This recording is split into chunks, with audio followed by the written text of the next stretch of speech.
Welcome to the LDHR podcast, where ministry leaders grow together. In this special mini-series, Renewed Leadership, Reflect, Renew, Reconnect, we're creating space for leaders in leadership development and human resources, as well as anyone in ministry to pause, reflect, and realign with what matters most. Over these few episodes, you'll hear from coaches, spiritual directors, and ministry leaders who will help you notice where God has been at work in your year, explore rhythms that sustain your energy and focus, and reconnect with your purpose as a leader. Whether you're wrapping up the year or stepping into the new one, these conversations are designed to help you lead with clarity, intention, and renewed perspective so you can show up fully for yourself, your team, and your organization. We're so glad you're here.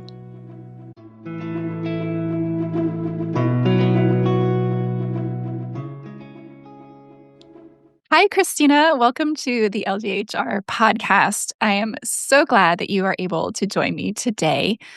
As we begin, can you share a little bit about your current role and where you are serving? Hi, Beth. It's so good to be here with you, and thank you for the invitation. I'm Cristina Dragomir. I'm based in Romania. I've been serving with Crew for 25 years. My husband and I have two daughters, teenagers now, so we are in that stage. Yeah, I'm part of Mission Hub. We are creating resources for student ministry, but not only, different resources, especially for reaching out the Generation Z. That's fantastic. And Cristina, you also do some coaching as well. Is that correct? That's correct, and that's actually my passion. Yes, I'm a professional certified coach. I have the privilege to coordinate the Focus team, and our mission is to resource our staff from everywhere with coaching skills they can use in their ministry context in just day-to-day relationships. Fantastic. Well, welcome. So it is the new year, and we are continuing with our mini series called Reflect, Renew, Reconnect. And as this new year is beginning, we often start thinking about the goals we want to accomplish for the year. But today, we want to talk specifically about designing our rhythms and not just our goals, focusing less on what we want to achieve and more on how we want to live and lead, creating sustainable habits. So, Cristina, many of us start the year thinking about goals. What do you think shifts when we instead focus on rhythms, those patterns and practices that sustain us? Yeah, your question made me think of different stages in my journey as a full-time staff for years. So I think it's so important to follow the God-designed rhythms. As we can see, this has been established, it's everywhere in the Bible. For me personally, it has been difficult to establish rhythms as I love to work. And I love to be involved in different activities. I easily see opportunities. Mhm. And so many times I'm not estimating them in a realistic way. Yeah. At the same time, I see that actually spiritual and emotional health are sustained through intentional rhythms. Mm. So it's not only just being active, keeping ourselves busy with valuable things, but it's just adjusting our lifestyle with healthy rhythms. And for leaders, this is difficult so many times because they are visionaries. They can see the opportunities and they love to go for those. So I think looking for the healthy rhythms that fit our unique design, that fit our teams, and really connect us with the bigger purpose. That really can totally shift the way we lead and serve. Yeah. I like what you said there. It connects us with that bigger perspective. Instead of being singularly focused, it allows us to see the big picture. So, from your perspective as a coach, why do you think so many leaders struggle to maintain the goals they set? Well, I think just from different conversations with many leaders from our ministry, but also from outside. I often have opportunities to coach leaders from different teams and different areas. I think there are some common things about leaders. As I mentioned, they are visionary, they love to see things accomplished. And one thing that probably is really tempting is to respond to a lot of urgent things. So when those rhythms are not well established in our lives, it's so easy to react to different opportunities or different, the things, unexpected demands. While when we take time or maybe have set some kind of accountability for ourselves, it's much easier to process, to reflect on where I am. How much am I going aligned with what I planned? Actually, how much fruit, not only results, do I see in my life or in my team? Because so many times these things can be seen as equal, but they actually are not. So I would mention the pressure, the urgent, that is really difficult to handle so many times. Also, the lack of accountability systems. We see what we need to do, and yet so many times we don't do that. And it's because we need some kind of routines of excellence, some kind of a system in place that keeps us accountable, that keeps us walking in light, have other people who have permission to ask some maybe uncomfortable questions. I have leaders who ask me specifically this. You can feel free to ask me those uncomfortable questions. And also, I think, is this feeling that we are alone. We have to carry the mission further by ourselves. Maybe it sounds not so spiritual, but actually, we may perceive it emotionally. I see this to many leaders. They feel alone. Yeah. And it's like, I have to. If I don't do it, maybe nobody will do it. So, yeah. Yeah. Those are really great insights into, why leaders might fail to maintain those goals of that lack of accountability, the urgent. Man, the urgent pulls on all of us. But I like what you said is establishing those rhythms almost creates like an anchor to not have to be pulled so intensely by the urgent. So in your coaching, Christina, how do you help clients uncover rhythms that align with their values and natural energy and not just their calendars? So many times, some of the leaders that I talk with, they say, this is the space where I hear my thoughts. And they feel like they get in touch with themselves, with God, and with what really, really matters.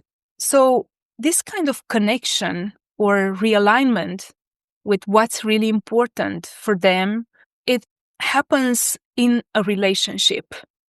And it's a relationship where they feel safe, they feel listened to, but also challenged. Both are important. Challenged to not only hear their thoughts, but take some action according to what they want to adjust, maybe. I would say a great gift for us as leaders is this kind of connection with someone we trust. It could be maybe a mentor or a peer or a coach. We need those people in our lives. So this is what I see that helps leaders to uncover rhythms. Maybe for me in my coaching, I can be a mirror for them. And they become aware, this kind of things have been life-giving for me. And these were draining. Why is that? Because actually, I think they're good. And I had to do them. But they could become more self-aware. Where is their passion? So I encourage them to take some actions and continue their practice. Those simple questions throughout the week. Maybe what made me feel like aligned with God's calling for me? What are those life-giving activities or from everything that I've done this week, what felt life-giving, and what is one step, one change that I want to make for next week. Yeah, that's really great. I like that picture that you created, that you are a mirror for your clients. And so thinking that, yeah, leaders need that mirror of someone to help them see what is important, what's valuable, because sometimes we do just act. So I really love that picture that you gave us. So, what's one rhythm you've seen make a transformative difference for a leader, whether it's in reflection or decision making or balance? Yeah, well, one leader that I've worked with for more than 3 years, she didn't have the space to, to withdraw from time to time and just breathe deep and think about, okay, what's next? And she was sharing that, especially in some conflictual situations, she needed to take that space.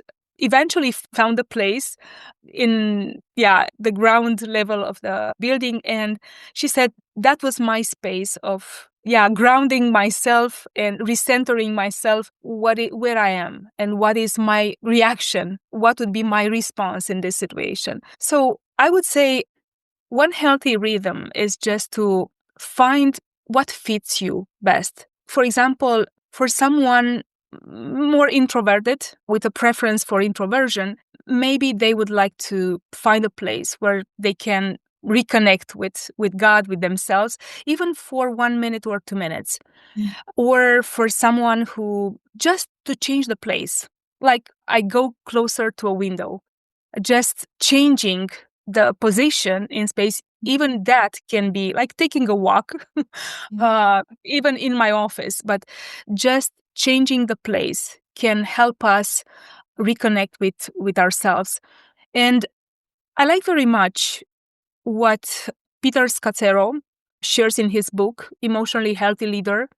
There are several healthy practices.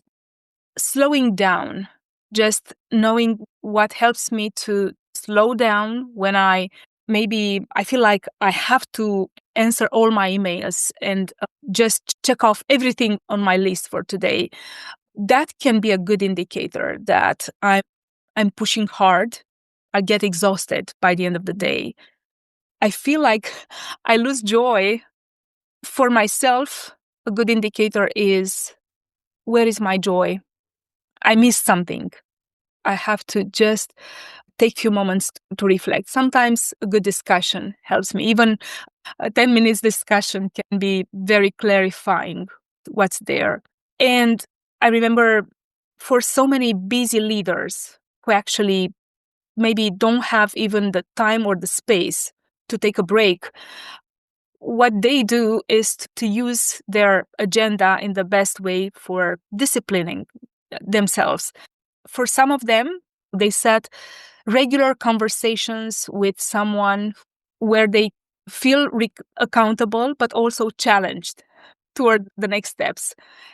Or just being part of a group and studying a book together, agreeing on some kind of accountability with each other. That's also so valuable and needed for walking in the light.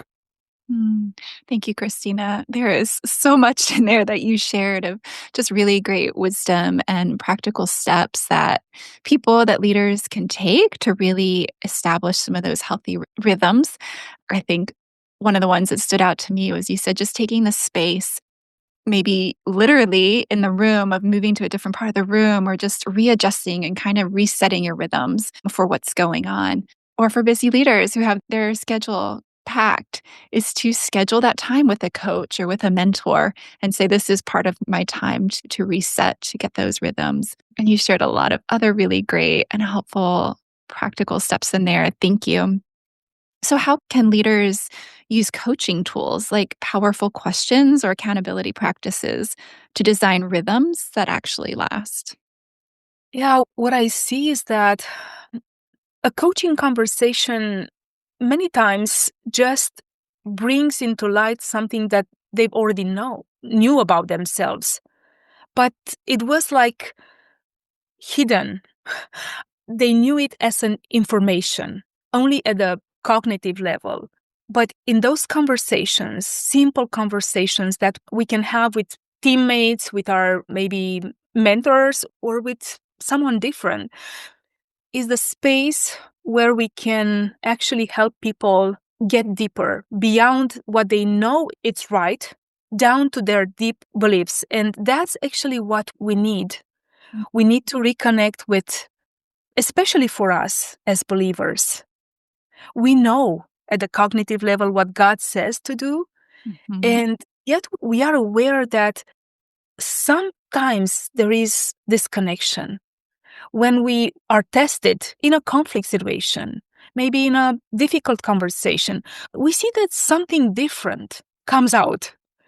And it's, instead of maybe hiding that or rationalizing, justifying in any way, we can find the space, the relationship where we trust, and we can ask questions. Either ask somebody, be a coach for them, or be asked. I have both relationships in my life, and I treasure that.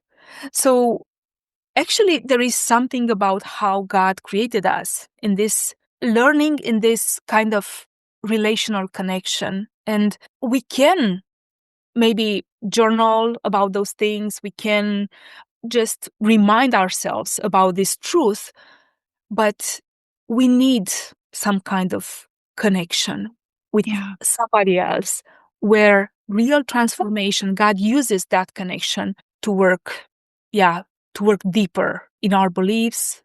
Just maybe bring into the light some values that we hold, some assumptions, and transform us. Yeah. Thank you so much for that wonderful reminder that we need each other. Like, yes, there is this aspect of processing on our own and thinking through things, but being able to ask other people those questions and allowing ourselves to be asked and to answer them does allow for that deeper growth, that self awareness to really happen. So, Christina, as we wrap up our time today, would you be willing to walk our listeners through some questions that they can begin to reflect upon to help them design some of these healthy rhythms for this year? Yeah, I'm with all of you here because this practice is something that I also need and do. And we can do it either by inviting someone to ask us some questions or, just using them to reflect. For me, is at the beginning of the year is, what do you call me, Jesus, in this new year? What are those opportunities that you give me passion for? What do you want to bring into completion in me throughout this year? Those are only few questions, but also looking at what new relationships do I want to invest in? Who are the few people maybe I need in my life? Also looking for those people maybe, or those relationships that are feel more challenging. God uses also those. So these are only few questions that we can use for listening. And after each question, we can take few moments just to be quiet and practice slowing down, pausing, listening to what God, every time God uses something to either his word or, bringing something to our mind, that he will show us the next steps. Taking the space is really, really healthy and needed. Thank you. Thank you so much for those beautiful, reflective questions for all of us to ask. And I'm sensing I need to ask those for myself as well. So thank you so much, Christina, for your wisdom and your insight into this topic of setting up healthy rhythms for the year. Thank you so much. Thank you, Beth, for having me.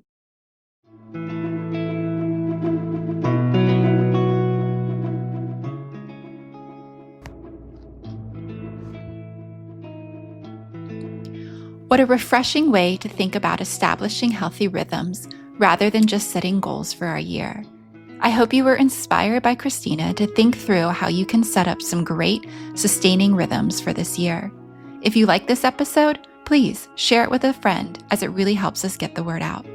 Join us next week as we hear from Courtney Street about how we can renew our leadership purpose through reflection practices. See you next week.